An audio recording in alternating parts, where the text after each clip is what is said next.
Alright everybody, we're going to make some basic homemade bread. We're going to start with 1 cup of very hot water. This is just right out of my tap. Comes out at about 120 degrees Fahrenheit. We're going to put in 2 teaspoons of yeast into our hot water. What we're doing here is we're going to be proofing our yeast. This is how you see if the yeast you're using is any good. Sometimes yeast will go bad with age. It'll get maybe too hot, too cold. Different issues with yeast. So before you mix everything into a mixing bowl to get your bread going, I always suggest proofing your yeast. You can have one that you've used, it's always been fine, and then all of a sudden it just doesn't work one day. And you end up with bread that's not rising. So always proof your yeast. So we've got the yeast in the hot water. I'm going to add a couple tablespoons of pure cane sugar into this.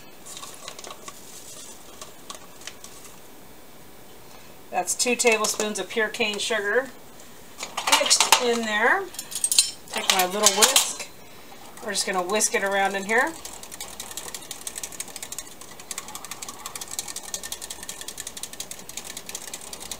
The hot water and the sugar mixed with that yeast activates the yeast, gets excited about the sugar.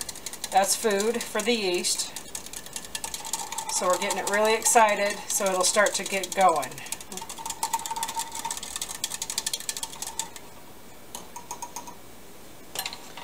While this is proofing, we're going to get started on our flour, our mixture here. So I've got 2 cups of flour in this measuring cup. This recipe actually calls for a minimum of 2.5 cups. So we'll grab some more flour here. We've got a 1/2 cup here. Add that to our flour there. 2.5 cups is now in there. I'm going to come back to my sugar. I'm going to grab 2 more tablespoons of this pure cane sugar and sprinkle it in here.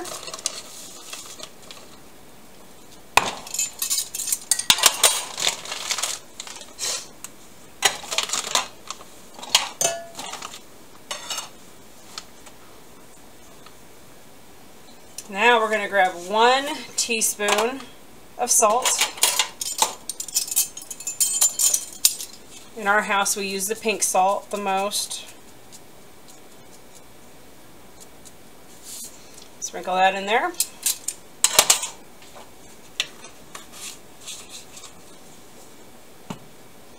And then, excuse me, I've been battling a cold. Now I've got that in there. Actually, before I add my honey, I'm going to grab my fork and I'm just going to move this salt, sugar, and flour mixture around, kind of evenly distribute it.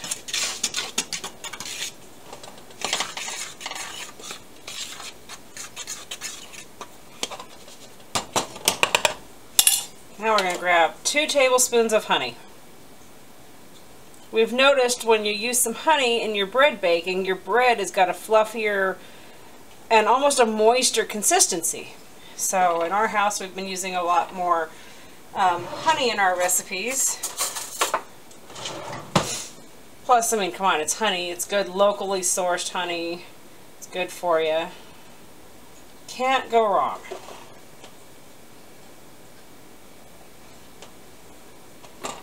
One more tablespoon of honey in there.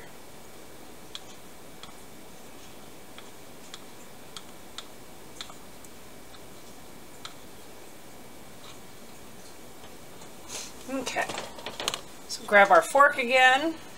We're going to mix our honey into this flour mixture. I've been using this recipe, the basic gist of it, for about 3 years now. It's my go-to recipe. There's a lot of other recipes I've tried and I enjoy using, but this is the one recipe I know I can use and it hasn't failed me. It works very well. And I can always play with it too. That's really the nice thing about this recipe, is I can play with it and I can adjust it to my likings. Now we're going to add some room temperature butter that got just a little bit more soft than I would have liked. But unlike cookies, it really doesn't matter too much how soft your butter is, because actually this recipe originally called for oil. but we prefer using butter. So yeah, you could even use your melted butter. It's the same consistency as the oil. I prefer it room temperature. Scrape that in there.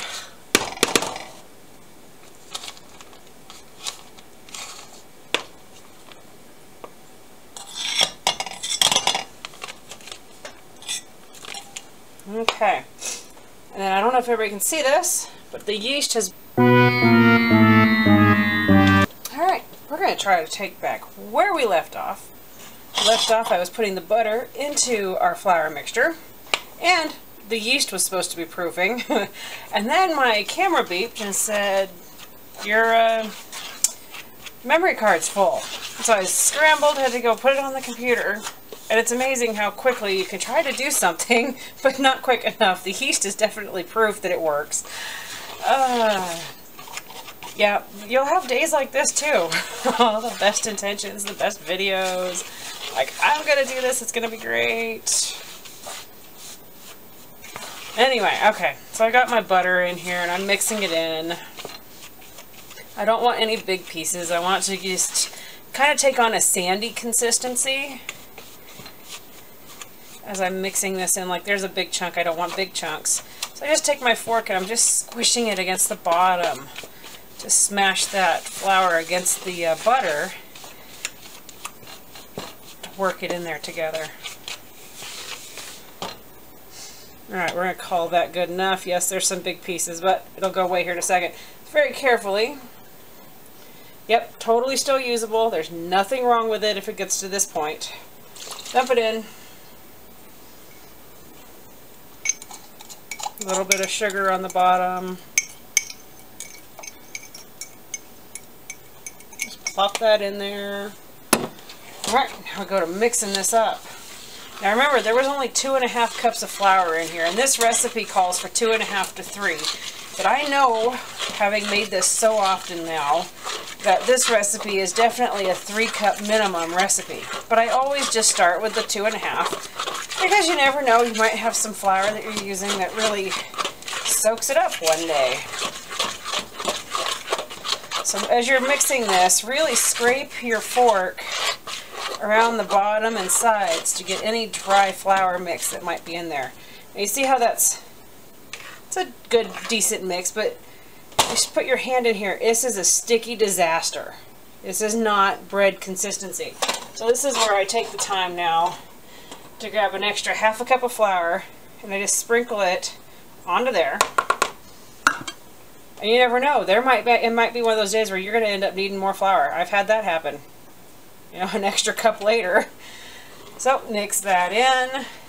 This is where it gets a little bit harder to mix, and that's a good sign. You don't want it to be as hard as a rock, but it almost takes on a Play-Doh consistency. I don't know how to explain. I mean, it's not terribly sticky once you get it to the right consistency. At this point, I just put my hands are clean. I've washed them very well. And this is when I start working it by hand. I want to be able to feel what this flour feels like in the dough. I mean, I want to know what this dough is feeling like. It's the easiest way to know if it's too sticky or not.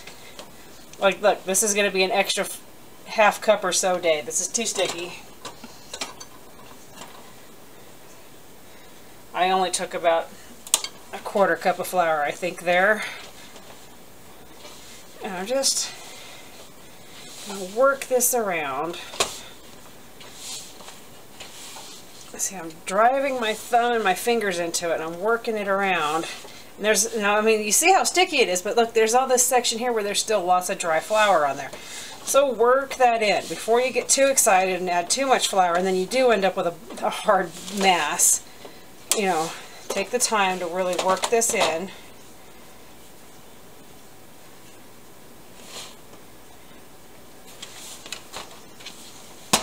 This really is a quick bread recipe to make.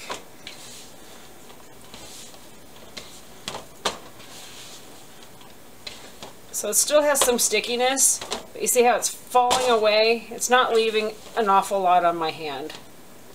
It just kind of comes away like that. That's a good one. I'll take that. I won't add any more flour to this mixture.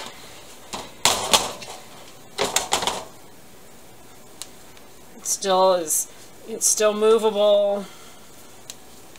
That's a good mix. So in it goes, plop it in there.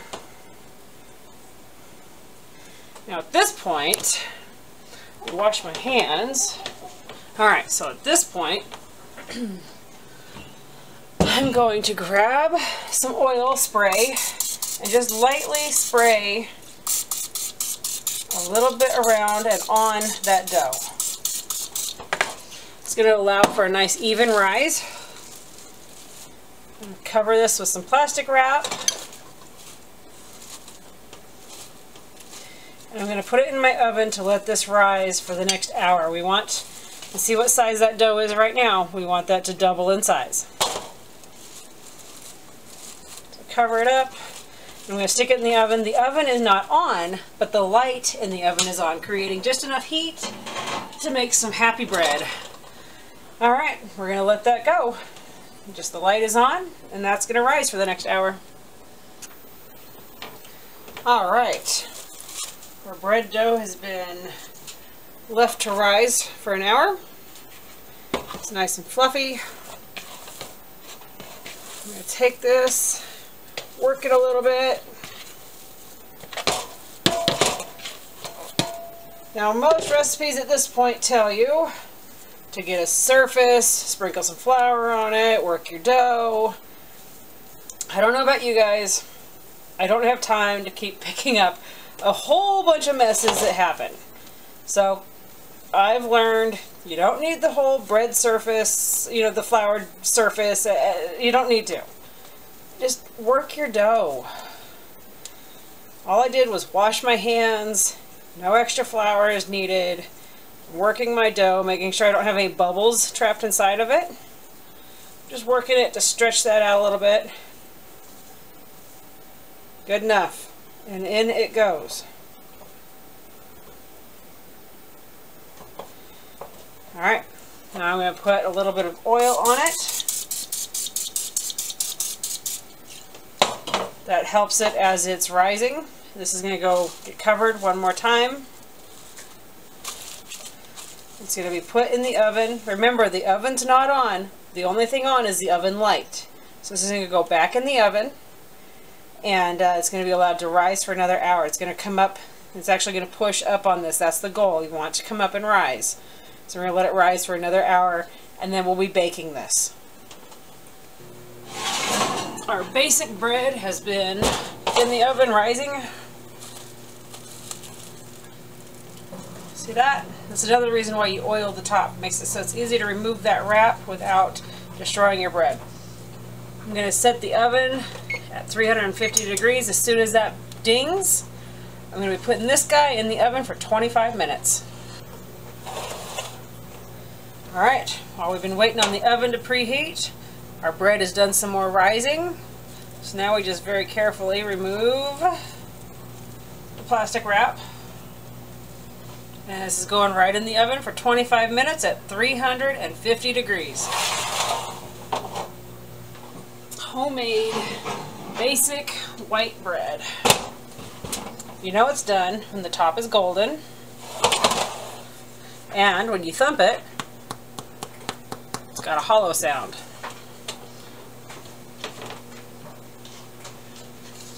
Now the trick to having the top stay soft and not becoming really, really hard, take some butter. Just like this.